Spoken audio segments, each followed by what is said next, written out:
Wakenya ni maregete mundu gwitwo Lincon akoro akirest makiria thutha wa mitugo akorete agika na mitugo yatuma mamutungie na bara na attacks guku nenda-ini before ngoroge kumenyithia gitumi kiria gitumite Kenya makoro maki attack Lincon koro ge subscribe agikoro du subscribe ite niguo hindi ciothe twaikia update ugakoro ugikinyirwo Lincon ni atungitio na bara atakwirigireire oridi arathie na mbere na muturire wake na kiria gitumite Lincon akorwo agitungio bara na attacks ici ni video koretwo igitherema iria ironanagia agibatithio ni pastor wake na andu ni makoro makimuikiria mawoni ngurani ya riria makiona video Lincon ni akoretwo agithie through a hard time ni undu wa bica ciake ciagikorirwo ikirikwo kunenda-ini mwaka muhituku na mwaka uyu ni aronekana kuoya makinya meru niguo akorwo akirenew her life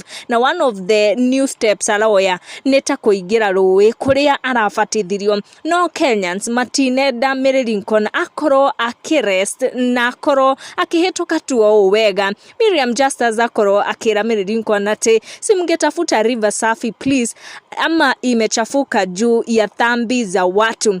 Edna Barasa ni akoro akiona video eo na akoro akira mundu gwitwo Lincon the water though hata ya river Jordan wakati wa Yohana Mbaptizaji yalikuwa safi. Carol Rains akoro akiuga hapa kwa maji hata infection utatoka nayo we ama chura ingie Mesopotamia. Tabi Kemani akoro agikira Lincon ati baptism makes someone feel renewed, wish you well Mary and congratulations. Ni some of the comments Kenya makoro mageikiria Lincon thutha wa kwamukira video iria ramatambiirie yake agibatithio Wagikuyu Community News. Make sure no subscribe niguo kamenya gwatinda atia gwakia atia na gwatuka atia tikonge niguo Wagikuyu Community News. Subscribe.